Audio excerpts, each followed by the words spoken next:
Assalamualaikum warahmatullahi wabarakatuh. Bismillahirrahmanirrahim. Innal hamdalillah nahmaduhu wa nasta'inuhu wa nastaghfiruh wa na'udzu billahi min shururi anfusina wa sayyiati a'malina. Man yahdihillahu fala mudilla lahu wa man yudlil fala hadiya lahu.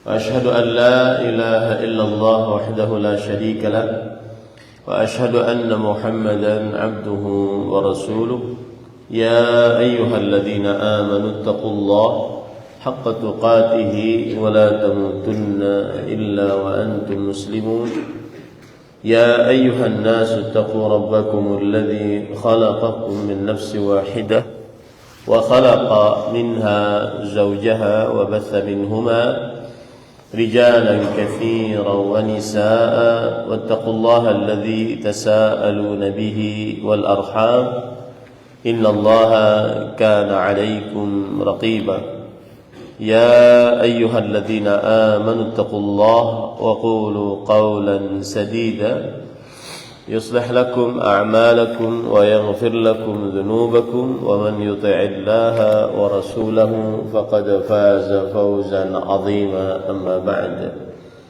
فإن أصدق الحديث كتاب الله وأحسن الهدي هدي محمد صلى الله عليه وعلى آله وسلم وشر الأمور محدثاتها وكل محدثة بدعة وكل بدعة ضلالة وكل ضلالة في النار. Alhamdulillah, kita bersyukur pada Allah Subhanahu wa taala pada hari ini, hari Sabtu ba'da subuh 10 Rabiul Awal 1446 Hijriah, bertepatan dengan 14 September 2024. Kita kembali dimudahkan oleh Allah Subhanahu wa taala untuk duduk bersama di Masjid Al-Ukhuwah dalam sebuah kajian rutin membaca kitab Syarhul Arba'in Haditsan An-Nawawiyah yang ditulis oleh Imam Ibnu Daqiq Al-Aid rahimahullah.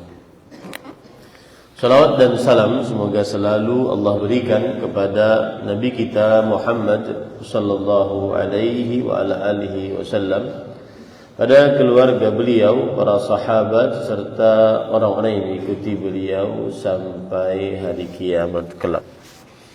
Dengan nama-nama Allah yang husna dan sifat-sifatnya yang mulia, kita berdoa, Allahumma inna nas'aluka ilman nafi'an wa rizqan tayyiban wa amalan mutaqabbala.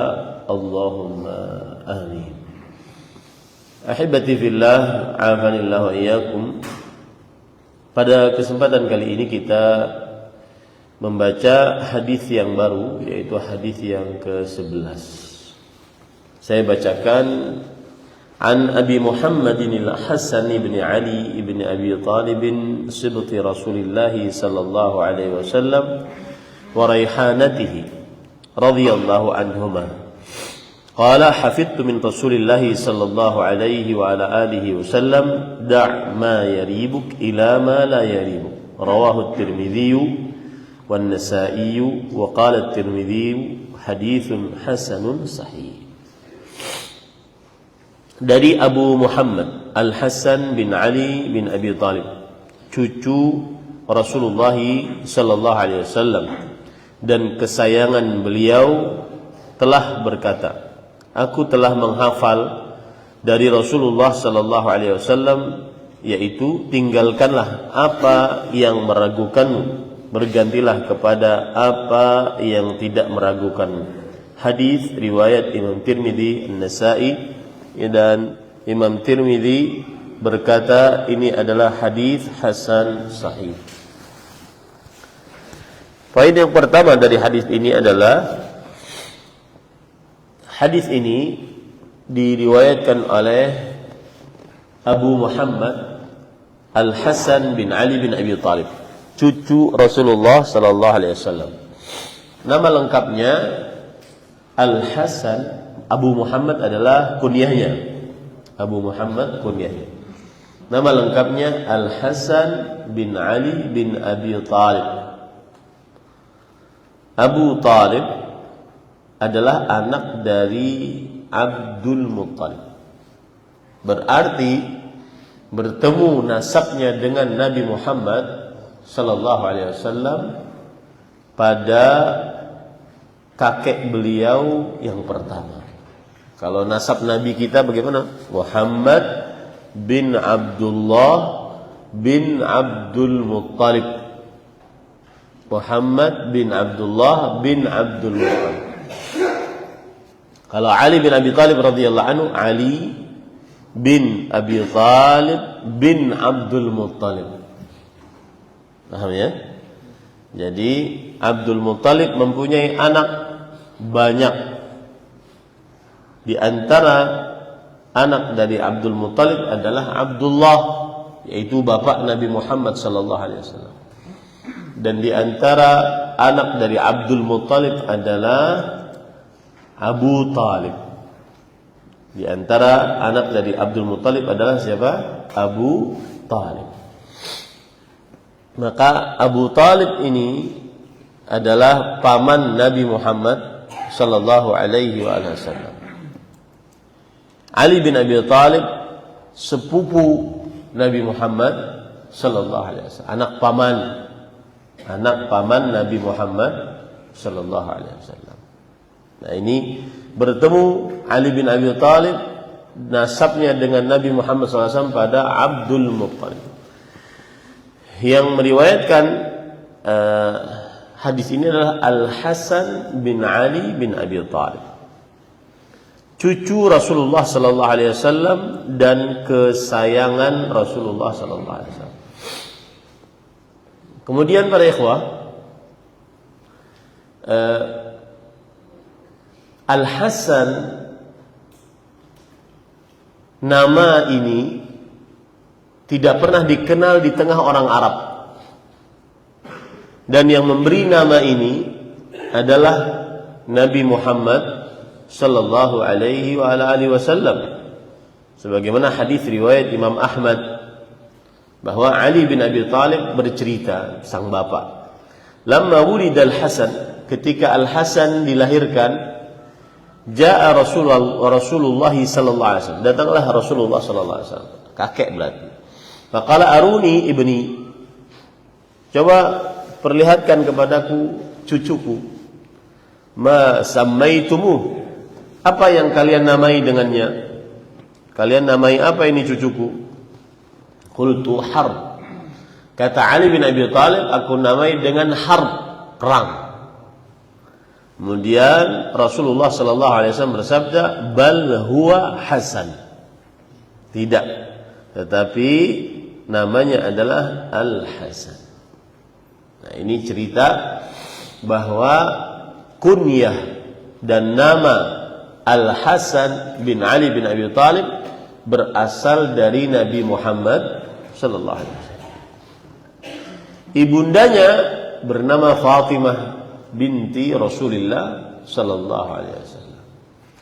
Berarti beliau ini adalah Alul Bait, keturunan Rasulullah sallallahu alaihi wasallam. Kalau ditanya, Ustaz, Alul Bait itu apa saja? Gitu ya. Maka Alul Bait, termasuk dari Alul Bait yang paling dekat adalah Bani Hashim. Bani itu keturunan. Keturunan Hashim. Hashim itu kakek Nabi yang ketiga.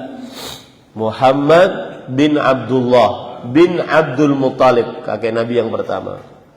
Bin Hashim, kakek Nabi yang kedua. Ya, kakek Nabi yang kedua, afwan.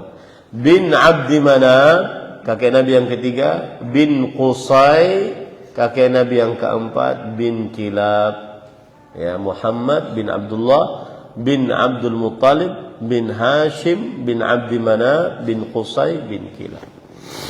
Baik. Para ikhwan yang dirahmati oleh Allah, Hashim ini mempunyai anak yang banyak. Ada 4 anak Hashim. Asad yang pertama, Abu Saifi yang kedua, kemudian Nadlah yang ketiga, dan Abdul Muttalib yang keempat. Dari 4 ini tidak ada yang memiliki keturunan kecuali Abdul Muttalib, ya, kakek Nabi.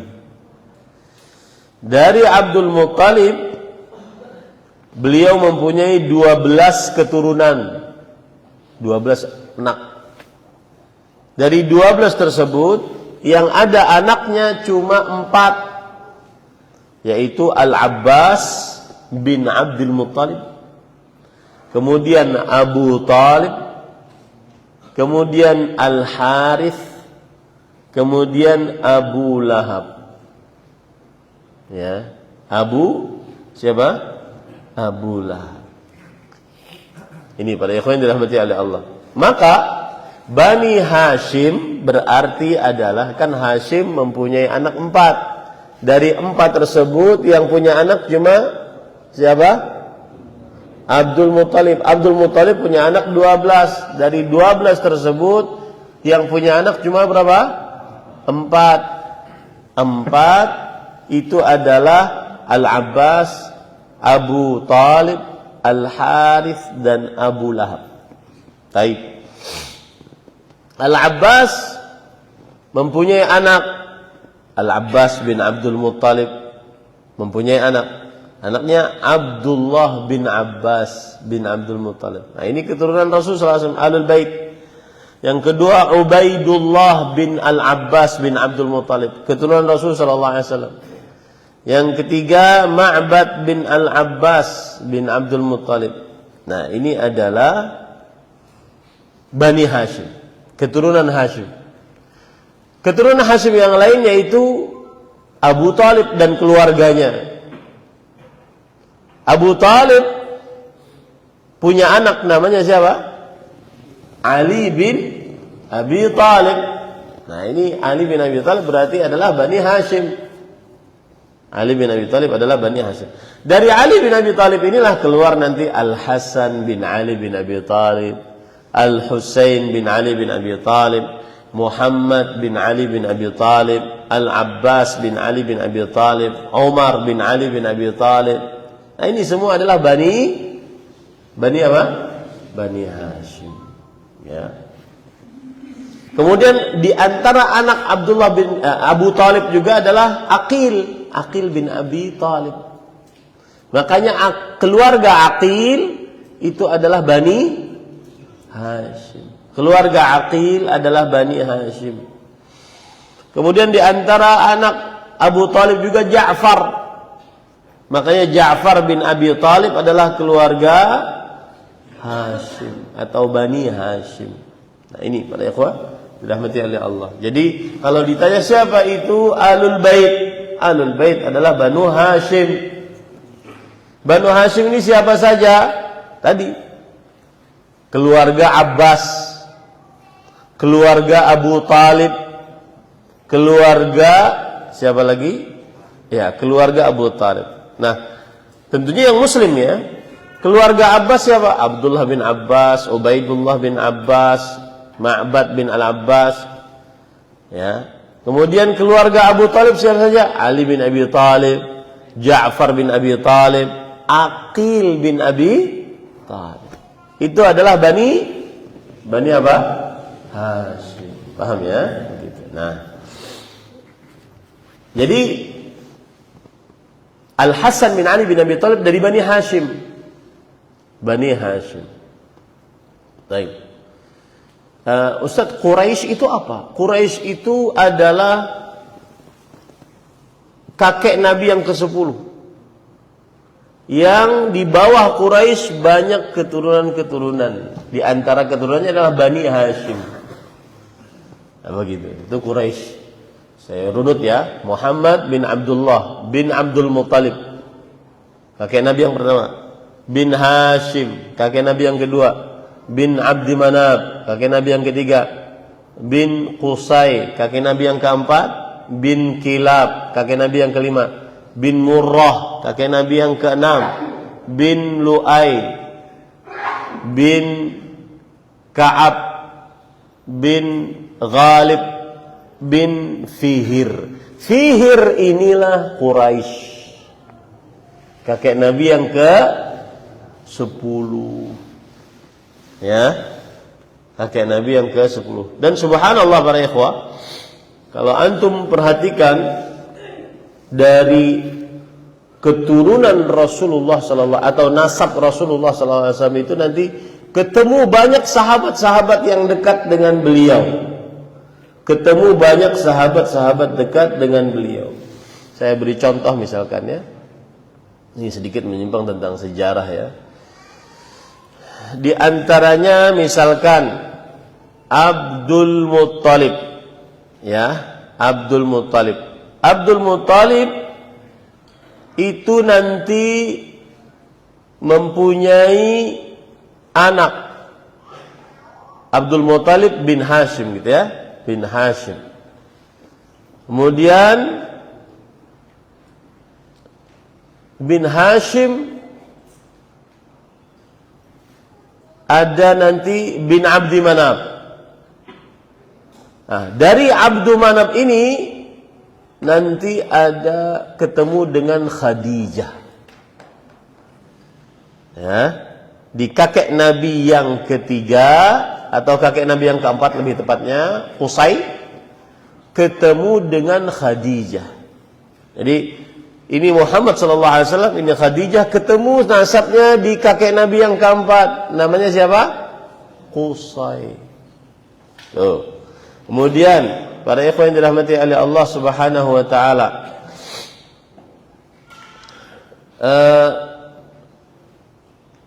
Kilab. Siapa tadi? Muhammad bin Abdullah bin Abdul Muttalib bin Hashim bin Abdi Manaf bin Qusay bin Kilab bin Murrah. Ya, Kilab ini ketemu dengan nasabnya dengan Nabi Zubair bin Awam, salah seorang 10 orang yang masuk dalam surga. Az-Zubair bin Awam. Kemudian bertemu dengan Aminah. Kemudian Sa'ad bin Abi Waqqas, Abdurrahman bin Auf. Ini bertemu nasabnya dengan Nabi Muhammad sallallahu alaihi wasallam dari kakeknya Ka'ab, kakek Nabi yang ke-5. Ya, subhanallah. Kalau diurut banyak.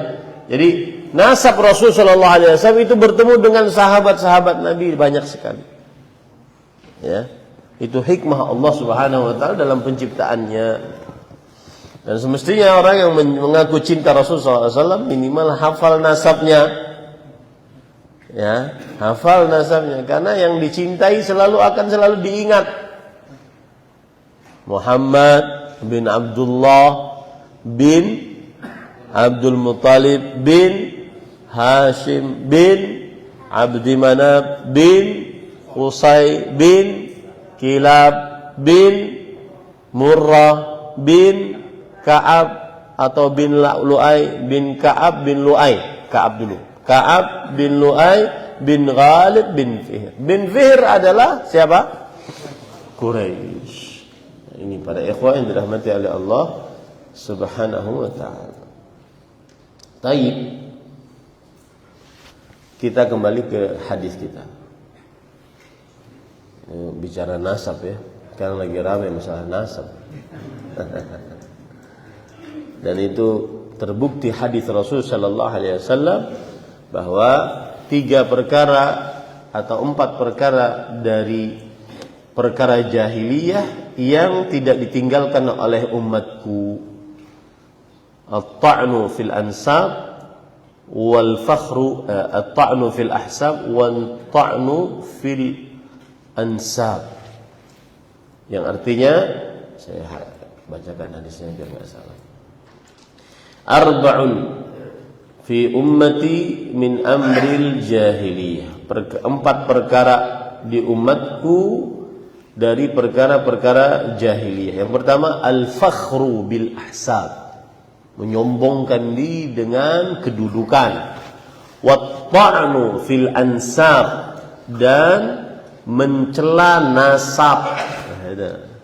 Wal istisqa bin nujum, meminta bantuan turun hujan dengan bintang. Wan niyahah, dan meratapi terlalu berlebih-lebihan kematian seseorang. Hadis riwayat Muslim. Jadi benar sabda Rasulullah SAW, 4 perkara di tengah umatku yang dari perkara jahiliyah yang tidak akan ditinggalkan oleh umatku. Salah satunya at-ta'nu fil ansab, mencela dalam urusan nasab. Ini hati-hati ya, jangan ikut-ikutan. Taib, para ikhwan yang dirahmati oleh Allah Subhanahu wa taala, kita lanjut tentang Al-Hasan. Di ibu beliau adalah Fatimah binti Muhammad sallallahu alaihi wasallam. Al-Hasan dilahirkan di kota Madinah pada tahun ke-3 Hijriyah di bulan Sya'ban. Ada yang mengatakan di pertengahan Ramadan. Ya, ada yang mengatakan di pertengahan Ramadan. Kemudian Al-Hasan bin Ali bin Abi Thalib diakikahi oleh Rasulullah SAW dengan 1 kambing domba. Kabsh. Ustaz, kenapa 1 kambing? Karena mampunya itu. Berarti bolehkah kalau kita cuma mampu 1 kambing untuk anak laki-laki? Boleh. Ya. Tetapi afdalnya berapa? 2. Anil ghulami syatan, kata Rasulullah SAW. Mengakikahkan atas anak laki-laki 2 kambing. Kemudian Al-Hasan bin Ali bin Abi Thalib, beliau disebut dengan Raihanah. Raihan adalah sesuatu yang wangi. Sebagaimana hadis Rasulullah sallallahu alaihi wasallam, huma raihanatayya minad dunya. Al-Hasan dan Al-Husain, kedua-duanya adalah yang wangi, 2 yang wangi dari dunia, 2 yang wangi yang aku miliki dari dunia. Baik. Kemudian Al-Hasan pemimpin pemuda penghuni surga, sebagaimana dalam hadis riwayat Imam Tirmidzi. Rasul sallallahu alaihi wasallam bersabda, Al-Hasan wal Husain sayyida syababi ahli jannah. Hasan dan Husain 2 pemimpin pemuda surga. Dan diriwayatkan bahwasanya Rasulullah SAW sering menciuminya dan memeluknya, ya, terutama saat masih kecil. Dan Nabi Muhammad SAW sangat mencintai Al-Hasan, sebagaimana dalam hadis yang diriwayatkan oleh Imam Bukhari dan Muslim, Allahumma ya Allah inni uhibbuhu fa ahibbah. Sesungguhnya aku mencintai Al-Hasan, maka cintailah dia. Dalam riwayat yang lain, riwayat Imam Bukhari dan Muslim, ahibba man yuhibbuhu. Ya Allah, cintai juga orang yang mencintai Al-Hasan. Ya Allah, aku mencintai Hasan, maka cintailah Hasan. Kemudian ya Allah, cintailah orang yang mencintai Al-Hasan. Nah ini. Kemudian para ikhwan yang dirahmati oleh Allah, diriwayatkan dalam hadis riwayat Imam Ahmad, "Fama ra'aitul hasana illa dama'at aini." Aku tidak pernah melihat Al-Hasan kecuali dalam keadaan menangis, saking cintanya Rasulullah SAW kepada Al-Hasan. Para ikhwan yang dirahmati oleh Allah Subhanahu wa taala, salah satu hadis yang berkaitan dengan Al-Hasan dengan Rasulullah SAW adalah hadis riwayat Imam Ahmad dari Abdullah bin Zubair radhiyallahu anhu. Ra'aitul Hasan ya'ti an-nabiy sallallahu alaihi wasallam wa huwa sajid yarkabu ala dhahrihi wa yati wa huwa raqi' fayufarriju lahu baina rijlaihi hatta yakhruja min al-janib al-akhar. Lihat, dekatnya Al-Hasan bin Ali bin Abi Thalib dengan Rasul sallallahu alaihi wasallam. Kata Abdullah bin Zubair, aku pernah melihat Al-Hasan mendatangi Rasulullah sallallahu alaihi wasallam dalam keadaan beliau sedang sujud. Beliau tunggangi punggung Rasulullah sallallahu alaihi wasallam radhiyallahu anhu. Dan aku melihat Al-Hasan, beliau mendatangi Rasul sallallahu alaihi wasallam dalam keadaan ruku'. Kemudian dua kaki Nabi Muhammad sallallahu alaihi wasallam beliau lebarkan agar beliau bisa keluar dari dua kaki tersebut. Ya. Kan biasa anak kecil seperti itu. Main-main. Kemudian para ikhwan yang dirahmati oleh Allah Subhanahu wa taala, suatu ketika Rasul sallallahu alaihi wasallam sujud. Lama sujudnya. Sampai saking lamanya ada seorang makmum dari sahabat Rasul sallallahu alaihi wasallam mengangkat kepalanya untuk melihat apa yang terjadi. Maka ketika sudah mengetahui apa yang terjadi, beliau tunduk lagi. Ternyata setelah selesai sholat, tidak ada yang tahu kenapa Rasul sallallahu alaihi wasallam sujudnya lama, kecuali sahabat yang mengangkat kepalanya tadi. Maka kemudian orang-orang bertanya kepada Rasul sallallahu alaihi wasallam, "Ya Rasulullah, atalta fi sujud?" Wahai Rasulullah sallallahu alaihi wasallam, engkau sujudmu lama, mengapa? Nah, kemudian kata Rasul sallallahu alaihi wasallam, "La syai', tidak ada sesuatu apapun." Apakah terjadi wahyu atau enggak? Enggak ada sesuatu apapun. Kemudian Rasul sallallahu alaihi wasallam bersabda, "La syai', lakin ibni hadza irtahalani." Tidak ada sesuatu apapun, akan tetapi ini cucuku sedang menunggangiku. Wa karihtu an uqifahu hatta yaqdiya hajatahu minni. Dan aku tidak mau untuk mengganggunya, menyelesaikannya sampai dia selesai hajatnya terhadapku. Padahal sedang sholat, mengimami kaum muslimin, pemimpin negara, tapi beliau sangat lembut terhadap Al-Hasan bin Ali bin Abi Thalib radhiyallahu anhu, karena memang sangat dicintai oleh Rasulullah sallallahu alaihi wa alihi wasallam. Kemudian para ikhwah, dari Imam Tirmidzi meriwayatkan dengan sanadnya sampai kepada Usamah bin Zaid radhiyallahu anhuma. Beliau bercerita, Usamah, kharaja Rasulullah sallallahu alaihi wasallam wa mustamilun ala syai'. Qultu ma hadha? Fakashaf fa idza Hasan wa Husain ala urikaihi. Rasul sallallahu alaihi wasallam keluar rumah dalam keadaan sedang memeluk sesuatu. Kemudian ada kain. Lalu Usamah bertanya, "Ini ada apa ini di dalam?" Ternyata di dalamnya ada Al-Hasan dan Al-Husain. Jadi wajar kalau kakek-kakek itu lebih, kalau ada anak dan cucunya datang, yang dicari mana cucuku. Karena memang itu adalah kebiasaan kakek-kakek. Sama seperti Rasulullah sallallahu alaihi wasallam. Lalu Rasulullah sallallahu alaihi wasallam bersabda, "Hadzani ibnaya wa ibna binti." Ini adalah cucuku. Ini adalah anak dari perempuan, anak laki-laki dari anak perempuanku, yaitu Fatimah. Allahumma ahibbahuma fa ahabbahuma wa ahabba man yuhibbuhuma. Ya Allah, cintai keduanya dan cintai juga orang yang mencintai keduanya. Ini hadis sahih. Kemudian para ikhwan yang dirahmati oleh Allah, Al-Hasan bin Ali bin Abi Thalib ahsanan nasi khuluqan wa khalqan wa asbahun nasi bi Rasulillah sallallahu alaihi wasallam. Al-Hasan bin Ali bin Abi Thalib manusia yang paling baik bentuk tubuhnya dan sifatnya, dan paling serupa dengan Rasulullah sallallahu alaihi wasallam. Al-Hasan bin Ali bin Abi Thalib. Suatu ketika Abu Bakar As-Siddiq radhiyallahu anhu setelah selesai salat subuh, setelah wafat Rasulullah sallallahu alaihi wasallam pada suatu malam, di malam hari maksudnya, maka beliau berjalan, ya. Lalu lewat Al-Hasan bin Ali bin Abi Thalib. beliau sedang bermain-main bersama anak-anak kecil. Maka kemudian Abu Bakar As-Siddiq radhiyallahu anhu memanggulnya di atas pundaknya dan berkata, bi abi syabihun bin nabi, laisa syabihan bi Ali.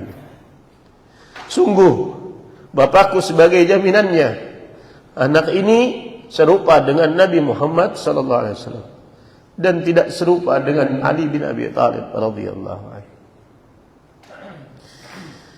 Dan Ali bin Abi Thalib radhiyallahu anhu pada saat itu tertawa. Ini hadis riwayat Bukhari. Jadi Al Hasan bin Ali bin Abi Thalib sangat serupa dengan Rasulullah sallallahu alaihi wasallam dengan persaksian dari Abu Bakar As-Siddiq radhiyallahu anhu. Kemudian Al Hasan bin Ali bin Abi Thalib sayyidan, pemimpin, wasiman, sangat ganteng, jamilan, bagus rupa, razinan, bentuknya bagus, aqilan, cerdas, kariman, mulia, haliman, sabar, abidan, ahli ibadah, muhibban lil khair, sangat suka kepada kebaikan, kabiras sya'an, sangat berwibawa, muhtashiman, sangat berwibawa, muhtasim itu sangat beradab, dayyinan wari'an, sangat ahli agama dan orang yang sangat wara. Sangat wara. Tetapi beliau juga disebutkan oleh para ahli sejarah yaitu minkahan mitlaqan. Minkahan itu suka nikah dan suka mentalak. Suka nikah, suka mentalak. Dan ini diceritakan oleh bapaknya sendiri, Ali bin Abi Thalib radhiyallahu an, dalam hadis riwayat Imam Ibnu Abi Syaibah dalam kitabnya Al-Musannaf. Ya ahlal Kufah, la tuzawwiju Al-Hasan. Wahai ahlu Kufah, jangan kalian nikahkan anak perempuan kalian dengan Al-Hasan. Fa innahu mitlaq. Karena dia adalah laki-laki yang suka mentalak. Lalu ada seorang laki-laki berkata, wallah lanuzawwijannah, demi Allah kami akan menikahkan anak perempuan kami dengan dia meskipun suka mentalak. Fama radhiya amsak, kalau dia ridha dengan istrinya dia akan tahan. Wa ma kariha talaq, kalau seandainya dia tidak suka dia akan mentalak, terserah dia. Yang penting menikah dengan cucu Rasulullah sallallahu alaihi wasallam. Nah ini para ikhwan yang dirahmati oleh Allah Subhanahu wa taala. Kemudian Al Hasan bin Ali bin Abi Thalib, beliau diberikan harta benda yang sangat banyak oleh Allah Subhanahu wa taala. Tetapi beliau berkata terhadap dunia tersebut, mata'un qalil min habibin mufariq. Artinya harta benda ini sedikit dibandingkan Rasulullah sallallahu alaihi wasallam yang sudah berpisah dengan kita. Nah, ini para ikhwan yang dirahmati oleh Allah Subhanahu wa taala. Lalu cerita beliau tentang kepemimpinan Al Hasan bin Ali bin Abi Thalib. Ketika Ali bin Abi Thalib dibunuh, maka lebih dari 40.000 dari penduduk kota Irak dan Hijaz itu Mekah dan Madinah, dan Yaman dan Khurasan Iran, maka membaiat beliau menjadi khalifah. Setelah Ali bin Abi Thalib terbunuh, maka 40.000 dari kaum muslimin baik dari Irak, Hijaz, Yaman dan Khurasan membaiat beliau menjadi khalifah. Kemudian beliau menjadi khalifah selama 60 tahun. 6 bulan maksud saya. 6 bulan. Untuk menyempurnakan 30 tahun dari kekhalifahan nubuwah. Jadi Nabi Muhammad SAW pernah bersabda bahwa kekhalifahan nubuwah sepeninggalku 30 tahun. Abu Bakar 2 tahun, Umar 10 tahun, Utsman sekian tahun, kemudian Ali bin Abi Thalib sekian tahun. Kalau dikumpulkan 30 tahun. Ditambah 6 Al Hasan bin Ali bin Abi Thalib 6 bulan, pas menjadi 30 tahun. Itulah itulah masa kekhalifahan kenabian atau yang disebut dengan khilafah nubuwah. Khilafah nubuwah, kekhalifahan kenabian. Setelah itu baru raja. Makanya raja yang pertama adalah Muawiyah bin Abi Sufyan. Muawiyah bin Abi Sufyan, raja pertama dalam Islam. Setelah Al-Hasan bin Ali bin Abi Thalib 6 bulan memimpin atau memegang tampuk kepemimpinan sebagai khalifah di tengah kaum muslimin. Setelah 6 bulan, para ikhwan yang dirahmati oleh Allah, beliau pergi menuju Muawiyah di Irak. Di Syam maksud saya.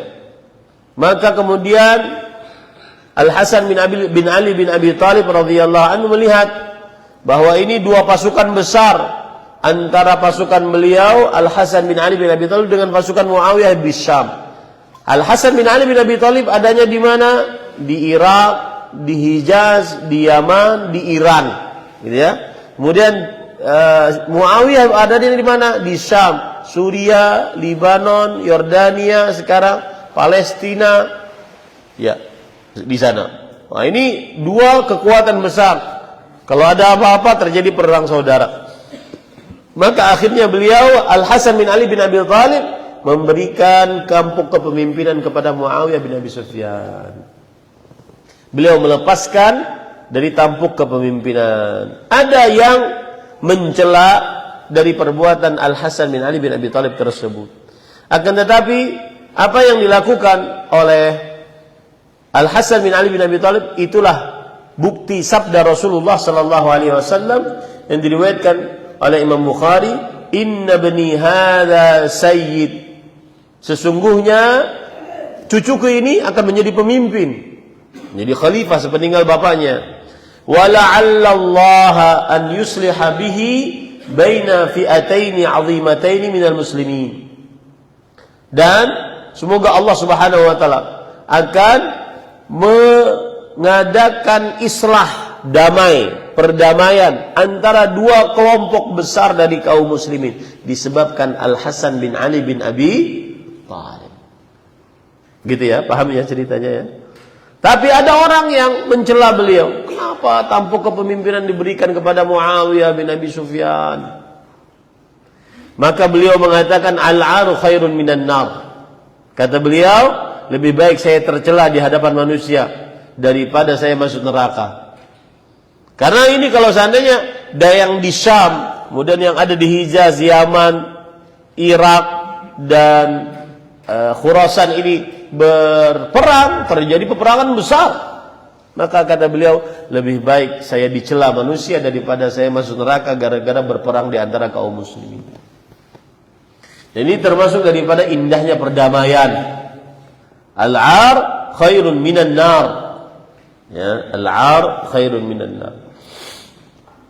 Kemudian para ikhwan dirahmati oleh Allah Subhanahu wa taala, selama itu pula terjadi agak kekacauan di tengah kaum muslimin, yaitu ketika beliau memberikan tampuk kepemimpinan kepada Muawiyah bin Abi Sufyan. Masih belum stabil keamanan, sampai-sampai Al-Hasan bin Ali bin Abi Thalib ditombak di pahanya. Siapa yang menombak? Seorang kaum Khawarij dari Bani Asad. Dari tombak tersebut beliau sakit beberapa bulan, kemudian disembuhkan oleh Allah Subhanahu wa taala. Kemudian setelah itu beliau berkata, "Ya ahlal Kufah, wahai penduduk Irak, wahai penduduk kota Kufah, lau lam tadhal nafsi alaikum illa li thalath, la dhahalat laqataltukum la dhahalat." Yang artinya, aku tidak akan pernah lupa dari kalian 3 perkara, wahai penduduk Irak. Yang pertama, qatlukum abi, kalian membunuh bapakku. Siapa? Ali bin Abi Thalib. Yang kedua, ta'nukum fi fakhidhi, kalian menusuk di pahaku. Yang ketiga, intihabukum thiqali, yaitu maksudnya adalah kalian mencederai keluarga perempuanku. Ini tiga dosa orang Kufah, orang Irak dahulu terhadap Al-Hasan bin Ali bin Abi Thalib radhiyallahu anhu. Dan ketika Al-Hasan bin Ali bin Abi Thalib radhiyallahu anhu memberikan tampuk kepemimpinan kepada Muawiyah, maka akhirnya kaum muslimin bersatu di bawah kepemimpinan Muawiyah bin Abi Sufyan, dan itu disebut dengan tahun jamaah, tahun kesatuan. Pada tahun berapa itu? Tahun ke-41 Hijriah. 41 Hijriah. Rasul sallallahu alaihi wasallam wafat tahun ke berapa? 11 Hijriah. Kemudian 41 beliau menyerahkan tampuk kepemimpinan. Pas khilafah kenabian berapa tahun? 30 tahun. Ini para ikhwan yang dirahmati oleh Allah.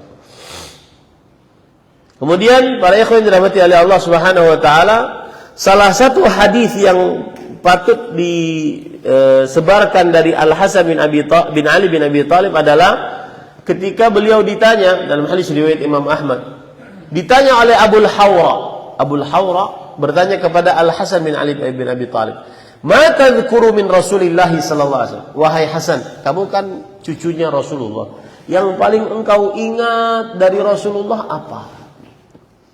Kemudian kata Al-Hasan bin Ali bin Abi Thalib, "Adzkuru anni akhadtu tamratan min tamri sadaqah." Suatu ketika aku mengambil kurma, dan kurma itulah kurma zakat, harta zakat. Faja'altuha fi fiyya, lalu aku masukkan ke dalam mulutku. Fanaza'a Rasulullah sallallahu alaihi wasallam bala'an biha faja'alaha fi tamr. Lalu Rasulullah SAW mengambilnya, kemudian meletakkannya di kurma zakat tadi kembali. Lalu Al-Hasan bin Ali bin Abi Thalib berkata, "Ya Rasulullah, ma kana 'alaika min hadhihi tamrah li hadha as-sabi?" Kemudian Al-Hasan mengatakan, "Ini cuma satu kurma, yang ngambil juga anak kecil. Kenapa engkau ambil lagi, wahai Rasulullah sallallahu alaihi wasallam?" Apa kata Rasulullah sallallahu alaihi wasallam? "Inna ala Muhammadin la tahillu lana as-sadaqah." Kita alul bait tidak halal bagi kita harta sedekah. Makanya kalau ada Habib atau Sayyid yang ngaku-ngaku sebagai keturunan Rasul sallallahu alaihi wasallam lalu mengambil harta sedekah, maka mungkin dia tidak faham. Atau minta-minta sedekah, minta-minta zakat. Ini tidak boleh bagi ahlul bait. Kenapa? Karena sedekah dan zakat itu adalah awsakhu amwalin nas, harta-harta yang kotor dari harta manusia. Maka ahlul bait harus terjaga dari harta kotor tersebut. Ya. Jadi tidak boleh memberikan kepada, kalau seandainya Habib, Sayyid yang kita anggap sebagai keturunan Rasul sallallahu alaihi wasallam, itu tidak boleh mengambil harta sedekah, harta zakat. Yang boleh adalah dikasih hadiah. Paham ini ya? Inna ala Muhammad la tahillu lana sadaqah. Sesungguhnya kami keluarga Muhammad sallallahu alaihi wasallam tidak halal bagi kita untuk mengambil harta sedekah. Al-Hasan bin Ali bin Abi Thalib radhiyallahu anhu, beliau meriwayatkan hadis cuma 20 hadis. Meriwayatkan hadis cuma berapa? 20 hadis. Beliau meninggal di kota Madinah. Ada yang mengatakan beliau diracun. Meninggal di kota Madinah, ada yang mengatakan diracun. Tahun 50 Hijriah dan dikuburkan di Baqi' Al-Gharqad di kota Madinah. Dikuburkan di Baqi' Al-Gharqad di kota Madinah. Baik. Para ikhwan yang dirahmati oleh Allah, sekarang kita kembali kepada hadis. Ya. Ini cerita Hasan 1 jam. Nah, tapi kadang kita kan masih seliweran gitu ya ceritanya. Sekarang insya Allah sudah sedikit tahulah bagaimana sosok Al-Hasan bin Ali bin Abi Thalib. Dan sebagai pengetahuan, orang-orang Syiah Rafidhah yang menolak kepemimpinan kepemimpinan Abu Bakar dan Umar, Syiah Rafidhah, mereka ini lebih mengagungkan Husain dibandingkan Hasan.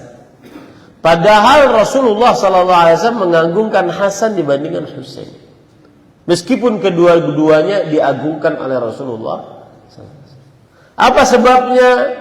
Sebabnya tadi, ya, Al Hasan bin Ali bin Abi Thalib menyerahkan apa? Tampuk kepemimpinan kepada siapa? Muawiyah bin Abi Sufyan. Makanya mereka keji, ya, tidak terlalu mengedepankan Al Hasan. Padahal lihat Rasulullah SAW menggendong Al Hasan di atas mimbar, kemudian beliau melihat ke cucunya, kemudian beliau melihat ke sahabatnya, lihat cucunya, sahabatnya. Lalu beliau mengatakan, sesungguhnya anakku ini, yaitu cucuku Al Hasan bin Ali bin Abi Thalib, akan menjadi pemimpin.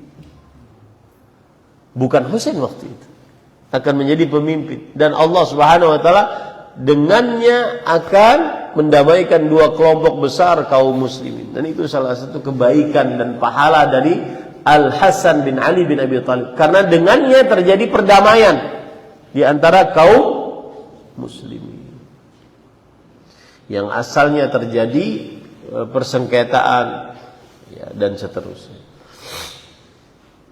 Taib. Nah, itu tentang Al Hasan bin Ali bin Abi Thalib. Adapun hadis kita, maka hadis ini agung, kata Al-Hafidz Ibnu Hajar rahimahullah. Hadzal haditsu qa'idatun 'azimatun min qawa'ididdin. Hadis ini adalah hadis yang merupakan kaedah besar dari kaedah-kaedah agama. Maksudnya adalah pondasi dasar yang agung dalam belajar agama. Wa aslun, nah ini perhatikan, wa aslun fil wara' alladzi alaihi madarul yaqin. Dan hadis ini merupakan asal hukum wara. Wara itu adalah meninggalkan sesuatu yang halal agar tidak terperosok ke dalam yang terlarang.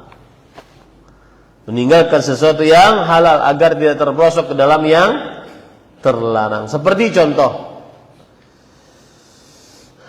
ada orang muslim berburu, melepas hewan buruannya, yaitu anjing misalnya. Ada orang kafir juga berburu dengan anjing, terlepas, dilepas dua-duanya. Kemudian dua anjing ini bisa menerkam satu rusa, dan belum diketahui siapa yang menerkam duluan. Maka sikap waraknya, rusa tersebut tidak dimakan. Kenapa? Karena meragukan siapa yang anjing yang mana nih yang berburu, yang muslim atau yang kafir. Kalau yang berburu anjing muslim, maka sebelum berburu kan anjing tersebut seorang muslim menyebutkan bismillah, baru dia boleh berburu. Sedangkan orang kafir tidak. Nah, ini namanya al-wara', meninggalkan sesuatu yang mubah dikhawatirkan masuk ke dalam perkara yang haram. Sama seperti misalkan orang yang bekerja pada institusi bank konvensional, ribawi, ngasih kepada kita, traktir makan, belikan baju, maka asal hukumnya pemberian ini apa? Mubah. Mubah itu boleh, mubah. Tapi kalau dari sisi waraknya, maka tidak diterima. Kenapa? Karena khawatir masuk ke dalam perkara yang haram. Itu namanya wara'. Ya. Taib. Para ikhwah, kita baca sekarang apa yang disebutkan oleh penulis. Ini sedikit saja, ya. Penulis menyebutkan tentang syarahnya sedikit saja. Taib. Saya bacakan. Qauluhu yaribuka yurwa bi fathi al-ya wa dhammiha wal fathu afsah wa ashhar wa yajuzu ad-dhamm yuqalu rabbani syai' aw arabani wa ma'nahu utruk ma syakatta fihi wa'dil ila ma la tashukku fihi wa hadha rajun ila ma'na al-hadits sadis. Kalimat yang meragukanmu. Hadisnya gimana sih? Aku telah menghafal dari Rasulullah sallallahu alaihi wasallam, yaitu tinggalkanlah apa yang meragukanmu. Yang meragukanmu maksudnya tinggalkanlah sesuatu yang menjadikan kamu ragu-ragu dan bergantilah kepada yang tidak meragukanmu. Jadi kalau ini diragukan, ragu kayaknya ini, maka tinggalkan yang meragukan. Misalkan nih,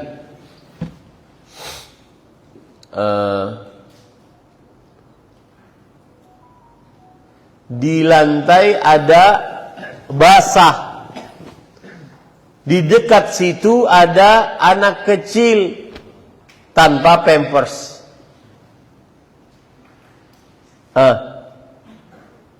Kira-kira ini basah kita anggap bekas kencing atau tidak? Maka ragu-ragu kita. Kita tinggalkan itu. Paham ya? Nah, itu contohnya. Tinggalkan sesuatu yang menjadikan kamu ragu dan bergantilah kepada hal yang tidak meragukanmu. Bergantilah kepada yang yakin, yang tidak meragukan. Misalkan kita contoh lagi, seseorang sebelum ngantor di rumah dia berwudu. Kebiasaan dia seperti itu setiap hari. Sebelum ngantor keluar rumah dia berwudu, lalu dia pakai kaos kaki, pakai sepatu, baru naik motor atau naik mobil. Nanti di kantor mau sholat zuhur dia ragu-ragu, tadi batal nggak ya? Sepertinya sih, kayaknya sih batal. Ragu-ragu masihan. Maka tinggalkan yang ragu-ragu, pergi kepada yang tidak meragukan. Yang tidak meragukan apa? Wudu lagi atau yakin dengan wudu yang pertama?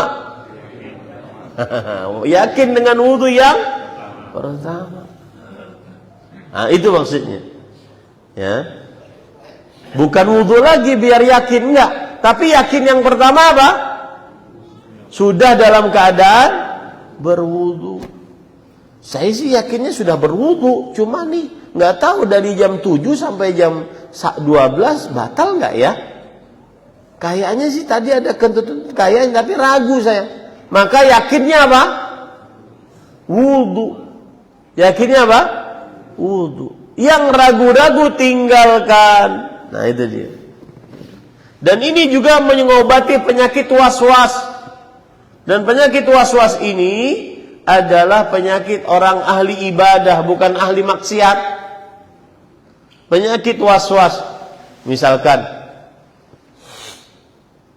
seorang kencing di dalam kamar mandi, lalu dia beristinja, rapi dia istinjanya, benar-benar bersih, ya, yakin sudah tidak ada lagi, dia benar-benar membasuh kemaluannya dengan maksimal. Buka pintu kamar mandi, keluar satu langkah, sepertinya ada yang keluar. Maka mana yang yakinnya? Yang yakinnya mana? Oi. Yang yakinnya mana? Sudah bersih. Yang tadi adalah ragu, tinggalkan yang meragukan, ambil yang yakin. Tapi Ustadz kayaknya kan masih belum pasti kan ente? Itulah pekerjaan iblis, min syarril waswasil khannas. Alladzi yuwaswisu fi sudurin nas. Al-khannas itu membisikkan yang buruk-buruk. Dan itu penyakit ahli ibadah. Saya sering ada santri saya, baru kemarin saya nasihati secara langsung. Saya bilang, saya panggil orang, karena habis saya salam, sholat, biasanya saya menghadap ke santri. Pasti dia terlambat, masbuk. Saya panggil dia. Orangnya pintar, ahli bahasa, hafal Quran 30 juz. Ya akhi ta'al, dimana ta'akharta? Kenapa terlambat terus? Saya sering kau melihat terlambat. Hal indak waswas? Ada waswas kamu? Qalil Ustaz katanya. Sedikit Ustaz. Sedikit ini yang berbahaya. Sedikit ini ketika dipelihara menjadi besar. Maka para ikhwah, saya pernah dulu di Masjid Quba sebagai penerjemah, datang orang Maroko bertanya kepada Syekh Ibrahim bin Amir Ar-Ruhaili, Profesor Doktor. Syekh, saya punya anak nih laki-laki, ada di beliau bawa. Ini anak punya was-was sangat besar. Kata Syekh, bagaimana was-wasnya? Sampai kepada tahap kalau dia sholat, dia ingin ditunggu di samping dia. Kalau dia sholat nih, harus ada orang yang menunggu di sampingnya. Kenapa? Karena setelah selesai sholat, dia akan bertanya, saya tadi sudah sholat belum? Ini kejadian nyata. Ini karena penyakit waswas dipelihara. Maka hati-hati. Dan ini saya katakan penyakitnya ahli ibadah. Contoh, orang sini sudah qomat, imam sudah naik takbiratul ihram, dia masih mundar mandir, bulak balik kamar mandi terus sampai imam salam baru selesai hilang. Dalam keadaan basah kuyup. Banyak seperti itu. Maka hadis inilah obatnya. Da' ma yaribuk ila ma la yaribuk. Tinggalkan apa yang meragukanmu dan berpindahlah kepada apa yang tidak meragukanmu, yaitu yang yakin. Ya. Pada hadis lain disebutkan bahwa Nabi Muhammad SAW bersabda, la yablughul 'abdu an yakuna minal muttaqin hatta yatruka ma la ba'sa bihi makhafata ma bihi ba's. Seseorang tidak akan mencapai derajat takwa sebelum ia meninggalkan hal-hal yang tidak berguna karena khawatir berbuat sia-sia. Nah, ini faedah lain dari hadis ini apa? Yaitu sikap wara. Kalau tadi faedahnya adalah meninggalkan yang syubhat, yang samar-samar, dan pergi kepada yang yakin. Yang yakinnya apa? Salah satu faedah dari hadis ini juga adalah seseorang tidak mengambil, seseorang bersikap wara. Apa itu wara? Wara adalah meninggalkan yang mubah agar tidak terperosok kepada yang haram. Contoh misalkan, kita ambil beberapa contohnya. Kalau Bapak dalam perjalanan tidak ada jam, tidak ada internet, pokoknya terputus dari mengetahui kapan waktu sholat. Kemudian dalam perjalanan malam, lalu setelah itu bangun subuh dan dia ingin berpuasa Ramadan, dan dia belum tahu ini sudah subuh belum, sudah azan belum, nggak ada pokoknya HP, nggak ada internet, nggak ada, semuanya terputus. Agar kita menempatkan dia dalam keadaan yang tidak bisa mencari informasi. Maka bagaimana sikap Bapak Ibu? Apakah itu sudah masuk waktu subuh ataukah masih malam? Kalau sudah masuk waktu subuh berarti tidak boleh sahur. Kalau masih malam berarti boleh sahur. Maka yang yakinnya apa? Waktu malam. Yang yakinnya apa? Waktu malam. Sampai jelas betul itu adalah waktu siang. Ya. Baru pada saat itu seseorang bersahur. Ya, kalau seandainya berarti kalau dia bangun dalam keadaan dia belum tahu apakah sudah masuk subuh atau belum waktunya, maka asal hukumnya kembali kepada yang yakin. Asal hukumnya ini adalah malam. Tapi Ustaz, saya ngambil yang yakin. Dalam kolbu saya itu adalah malam. Tapi pas habis satu piring ternyata sudah subuh. Bagaimana puasa saya? Maka jawabannya puasanya sah. Kenapa? Karena dia membangun di atas sebuah keyakinan. Nah, begitu ya. Para ikhwan yang dirahmati oleh Allah.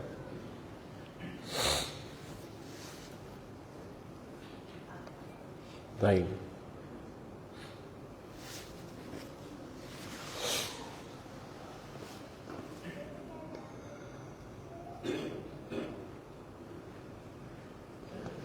Kemudian, para ikhwan yang dirahmati oleh Allah Subhanahu wa taala, faedah-faedah yang kita bisa ambil dari hadis ini adalah bahwa para salafus saleh sangat perhatian kepada sikap wara, meninggalkan yang mubah agar tidak terprosok kepada yang haram, ya.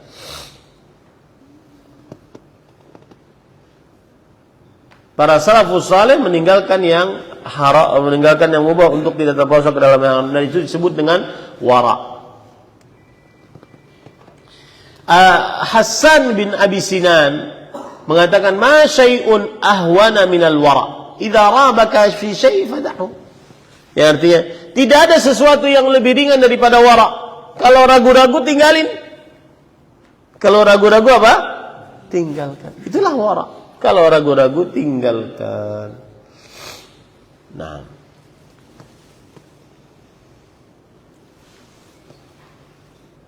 baik, itu kira-kira yang bisa disampaikan pada kesempatan kali ini. Alhamdulillah, hadis yang ke-11 kita bisa selesaikan. Dan dia pendek, penjelasannya pendek. Jadi pelajaran yang kita bisa ambil adalah apa? Bahwa tinggalkan yang meragukan dan kerjakan yang tidak meragukan. Yang tidak meragukan di sini adalah yang yakin. Yang yakin. Wallahu a'lam. Nah, ada yang bertanya? Silakan.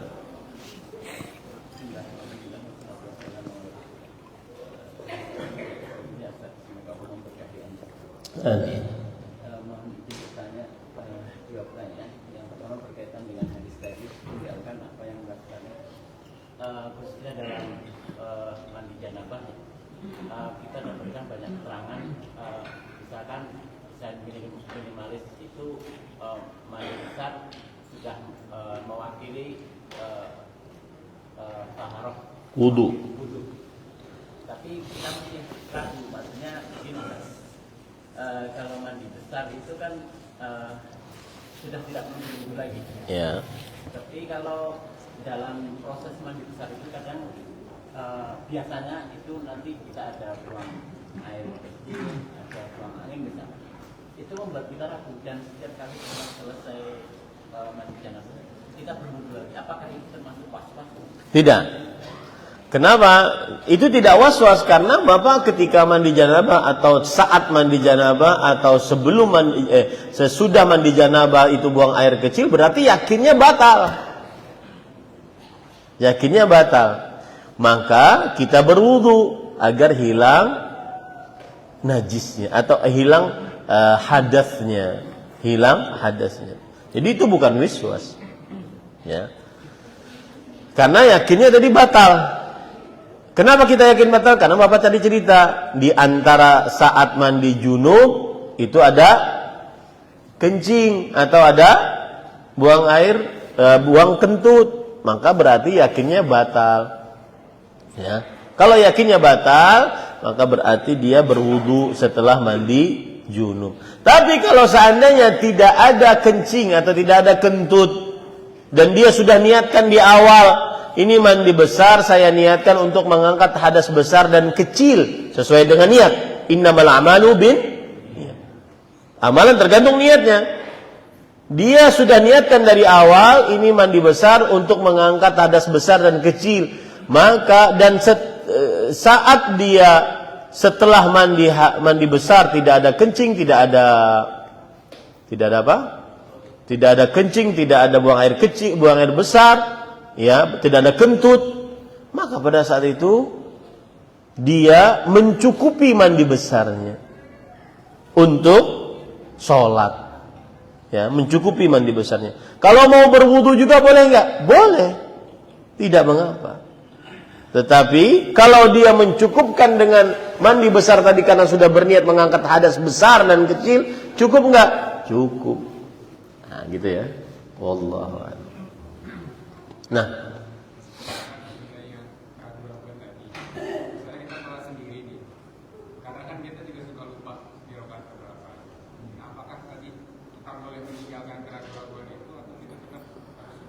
bagus.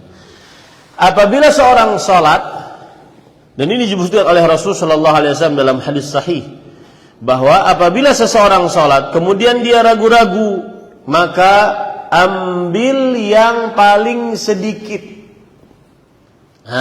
Ambil yang paling sedikit.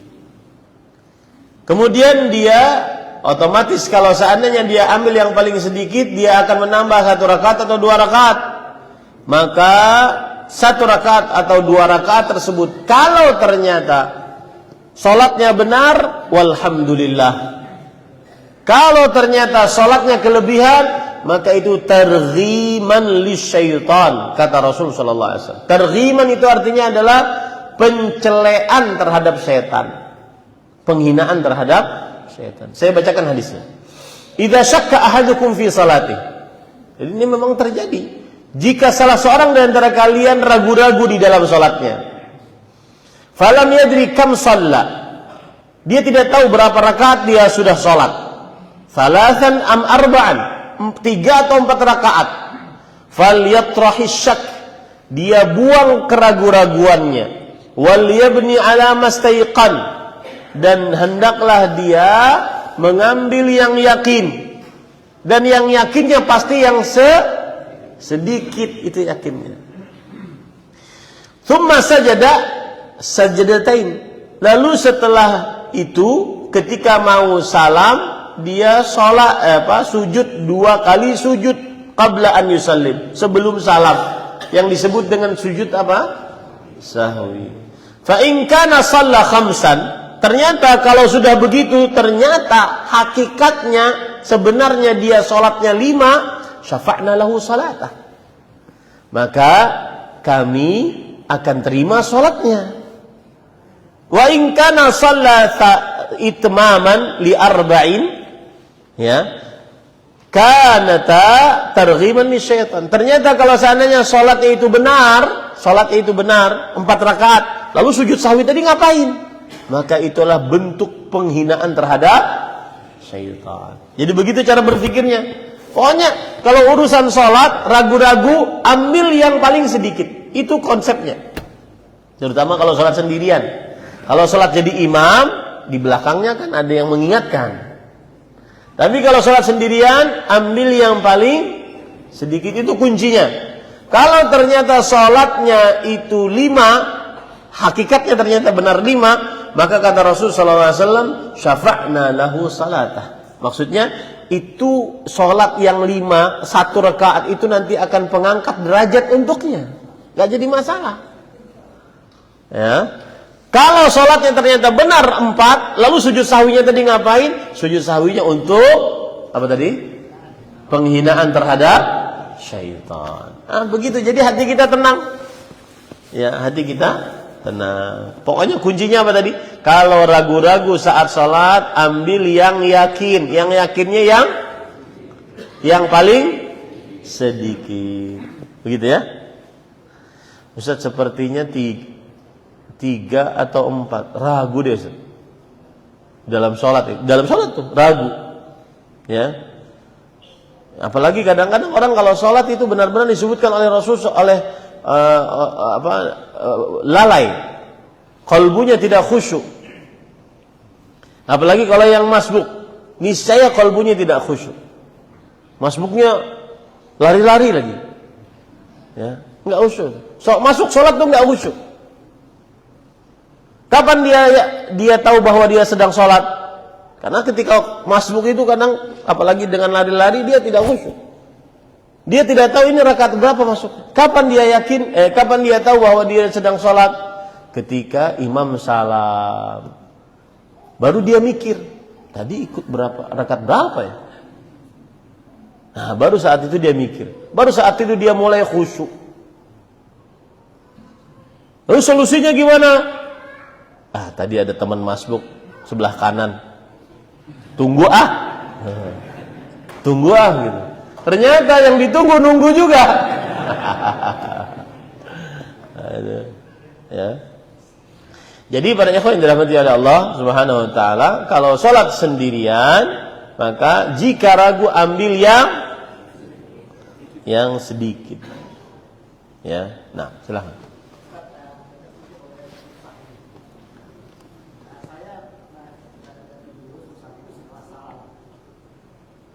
Kenapa Pak? Saya sahwi. Di dalam ilmu fikih ada penjelasan kapan sujud sahwi sebelum salam, ada penjelasan sujud sahwi setelah salam. Kita lihat dulu sebab sujud sahwi itu ada 3. Yang pertama, sujud sahwi karena ketinggalan sesuatu yang wajib. Seperti tasyahud awal. Itu wajib itu. Dia ketinggalan. Ya. Misalkan nih. Rakaat kedua salat zuhur. Setelah rakaat kedua salat zuhur atau sujud atau tasyahud awal. Dia naik. Pas tegak naiknya. Kalau sudah tegak enggak usah kembali. Kalau sudah tegak enggak usah kembali. Kecuali kalau dalam keadaan masih mau bungkuk gitu. Maka silahkan kembali kalau ingat. Lalu dia tasyahud awal. Tapi kalau sudah tegak, nggak usah kembali. Kenapa? Karena talabbasa birukun. Karena dia sudah mengenai rukun selanjutnya, yaitu berdiri. Nggak boleh kalau dia kembali lagi. Karena dia berarti bergerak banyak sekali. Paham ya? Jadi kalau sudah lupa tasyahud awal, dalam keadaan dia sudah berdiri tegak rakaat ketiga, tidak kembali. Lalu yang lupaan tadi ditambal dengan apa? Sujud sahwi. Sebelum salam atau setelah salam? Karena dia kelupaan yang wajib, maka sebelum salam. Sebelum apa? Salam. Jadi kalau kelupaan sebelum salam. Kelupaan kekurangan sebelum salam. Oke? Kalau kelupaan pertambahan, nambah dia. Sholatnya 5 rakaat. Dan tidak ada yang mengingatkan, dia sholat sendirian misalkan. Maka sujudnya setelah salam. Sujudnya setelah salam. Kemudian sebab yang ketiga dari sujud sahwi adalah ragu-ragu. Ragu-ragu ada 2 macam. Ada ragu-ragu yang blank sama sekali. Karena habis dimarahin istri, minta poligami gak diizinin. Ya. Blank banget sholatnya. Gak tahu nih rakaat berapa ya. Nah, sudah diambil yang yakin, kemudian dia sujud setelah salam. Lalu kalau ada keraguan-raguan, saya ngeragunya ragu Ustaz, cuma yakinnya ini ada semacam condong, ada semacam dia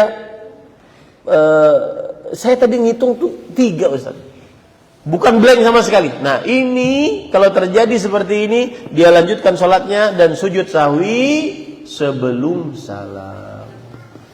Paham ya? Itu 3 sebab penyebab sujud sahwi: kekurangan, pertambahan, kemudian keraguan-raguan. Kekurangan, maka dilakukan sujud sahwinya kapan? Sebelum salam. Pertambahan, dilakukan sujud sahwinya kapan? Setelah salam. Keraguan-raguan dibagi menjadi 2. Yang kosong sama sekali pemikirannya, maka sujud sahwinya kapan? Setelah salam. Yang ada sedikit keyakinan, maka sujud sahwinya kapan? Sebelum salam. Begitu ya. Dan itu yang terjadi pada diri Rasulullah SAW. Suatu ketika Rasul SAW. Jadi kalau ada imam lupa, jangan dilecehkan. Jangankan dia, Rasul SAW. Dan lupanya luar biasa. Apa itu? Salat zuhur atau asar 2 rakaat. Habis itu beliau yakin lagi. Kata beliau, enggak dikurangi. Saya yakin salatnya. Kata sahabat Dzul Yadain, enggak wahai Rasul, engkau salat 2 rakaat. Lalu beliau bertanya kepada sahabat yang lain, iya wahai Rasul, engkau salat 2 rakaat. Baru beliau nambah 2 rakaat. Nah, ini kalau begini kasusnya, sebelum salam atau setelah salam? Hah? Kan kurang 2 rakaat. Hah? Kan kurang 2 rakaat. Berarti apa? Sebelum. Berbicara nggak apa-apa. Karena Asalkan jangan terlalu lama ngobrolnya, hanya sekedar untuk membicarakan, meyakinkan, nggak jadi masalah. Tapi kalau sudah ngobrol lama, ente nonton timnas nggak kemarin? Ustaz, antum imam tadi kurang. Kenapa baru beritahu sekarang? Makanya pentingnya di belakang imam itu bukan anak-anak, tetapi orang dewasa, ulul ahlam yang sudah dewasa, wan nuha yang berakal, agar bisa mengingatkan imamnya. Ya. Pernah juga Rasul Shallallahu Alaihi Wasallam sholat 5 rakaat. Kalau tidak salah sholat 5 rakaat ya. Ini sholatnya sujud sahwinya kapan? Hah? Setelah. Dan ini adalah hikmah Allah dalam penciptaannya. Beliau mengatakan, innama ana bashar. Aku ini manusia. Ansa kama tansaun, fa idza nasitu fadzakkiruni. Aku lupa sebagaimana kalian lupa. Kalau aku sedang salat dan lupa, maka ingatkan aku. Liyalini minkum ulul ahlami wan nuha. Hendaklah di belakangku orang yang berakal dan orang yang sudah baligh dewasa, sehingga bisa mengingatkan Rasulullah sallallahu alaihi wasallam, mengingatkan imam. Gitu ya. Dan Rasulullah SAW dalam hadisnya cuma 3 kali beliau di dalam 3 hadis, dalam 3 keadaan beliau sujud sahwi. Nah, wallahu a'lam. Ada lagi? Cukup. Satu lagi. Ya. Ada hal ini hal amalan.